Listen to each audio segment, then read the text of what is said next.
দিনে রং খেলার পর চান টান করে এসে খেয়ে এই মাত্র বসেছি একটু ঘুমাবো বলে, না হলে আইবুড়ো ভাতের সময় তো আর কোনো এনার্জিই পাবো না।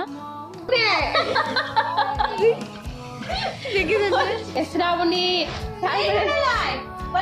তারপরে সব মেহেন্দি পড়ার জন্য আমাদের ডাকা হচ্ছে, তো আমরা এগুলো হচ্ছে আমাদের ঘুম। সবাই একসঙ্গে থাকলে কি আর কোনোদিন ঘুম হয়? এরই মাঝে দেখছি আমার দিদি কি সুন্দর টুক করে ঘুমিয়ে গেছে। শুতে না শুতেই বেজে গেল 4টে, আর অমনি ডাকাডাকি শুরু হয়ে গেল মেহেন্দি পড়ানোর জন্য, পড়ার জন্য।